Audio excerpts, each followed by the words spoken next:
All right, let's get right into it. What if I told you that some of the most common foods you eat, maybe even every single day, are quietly sabotaging your energy, your strength, and your drive? Well, today, we're pulling back the curtain and exposing the hidden testosterone killers that are likely lurking in your kitchen right now. Now really, think about it. Are the very foods you're reaching for without a second thought the actual reason you're feeling sluggish, seeing more fat around your middle, or just not getting the results you want from your workouts? It's a serious question. And believe me, the stakes are incredibly high.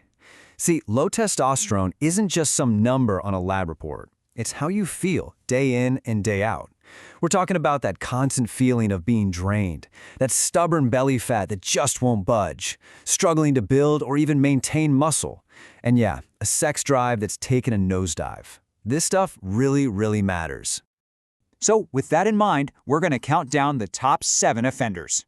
We'll start with some of the biggest culprits you'll find in almost every home. Let's do this. Kicking off our list at number 7, and this is a big one, is sugar. It's in everything, it tastes great, and it is a master hormone disruptor. But what's truly mind-blowing is just how fast it goes to work against you. And just look at this graph. The effect isn't subtle, it's immediate. Just 75 grams of sugar, which is about what you'd find in a single can of soda, can cause your testosterone levels to plummet by a staggering 25% for up to 2 hours after you drink it. Now just imagine what a daily habit like that is doing long-term. All right, coming in hot at number 6 are refined carbohydrates. You know exactly what I'm talking about. White bread, pasta, bagels, pretty much anything that comes in a crinkly package. The problem is, your body treats these things just like sugar. And here's the crucial link.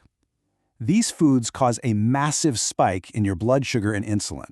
That spike is basically a signal to your body to stop burning and start storing fat, especially right around your waist.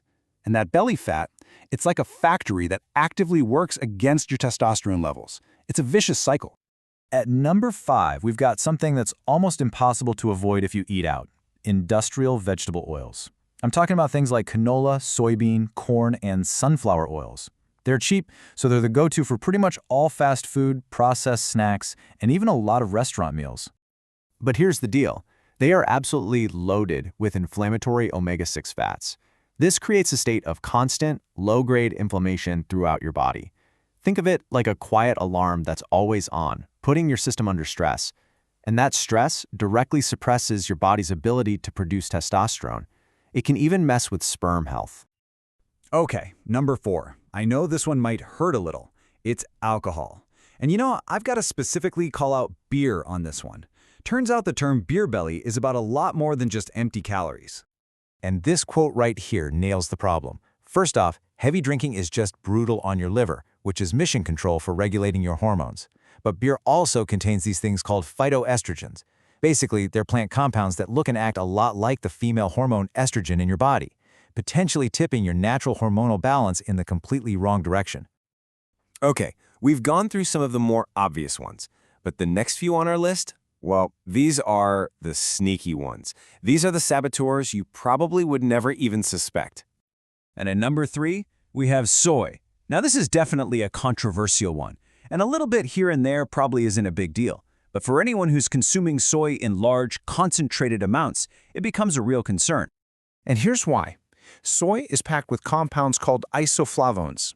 And just like we talked about with beer, these are another type of phytoestrogen that can mimic estrogen in your body. So, having some tofu for dinner is one thing, but chugging a big soy protein shake every single day, that could easily be enough to start messing with your hormones. All right, for number 2, we're not talking about a single food. We're talking about a whole category I like to call the hidden disruptors. These are chemicals and compounds that sneak their way into our bodies from some pretty unexpected places. And this is where things get a little crazy. Did you know that studies have actually shown both spearmint and peppermint tea can significantly lower testosterone? Same goes for licorice root. And then there's the chemical BPA. It's in the lining of a ton of canned foods and in many hard plastic containers. It's a well-known endocrine disruptor that, you guessed it, mimics estrogen. So every time you microwave your leftovers in that plastic tub, you could be leaking these chemicals right into your meal. Which brings us to the number 1 spot on our list, the single biggest, most common dietary threat to your testosterone. You ready for this? Because the biggest danger, the one that does the most damage, the most consistently, is hiding right there in plain sight. It's not just a single food. Oh no, it's a devastating combination. It is the perfect hormonal storm, often served up in a paper bag. And there it is. Number 1, the classic fast food combo meal. The burger, the fries, the soda. It is the undisputed champion of testosterone killers because it takes almost every other offender on our list and rolls them up into one convenient, disastrous meal. Seriously, just think about it. You get the massive sugar hit from the soda, which we know causes an immediate testosterone crash. You get the refined carb bun promoting fat storage. The fries are cooked in those inflammatory vegetable oils, and you might even be getting a dose of BPA from the packaging. It is a full-spectrum assault on your hormones all in one sitting. Okay, so that was a lot of bad news. But here's the good news. You are in control. This isn't about being perfect. It's about being aware and making smarter choices.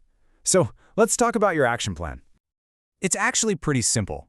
Step 1, just be a detective in your own kitchen. Go through your pantry and fridge and just identify where these culprits are hiding.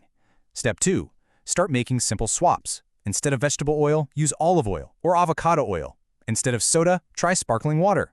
Easy wins. And step 3, which is the most powerful move you can make, just prioritize real, whole foods. Meats, fish, eggs, vegetables, fruits. The less your food comes out of a box or a bag, the better off you're going to be. And that brings us to the end. You have the knowledge now, but it's taking action that really makes the difference. So I'll leave you with this one simple question. After hearing all this, what is the one single change you are going to make starting today?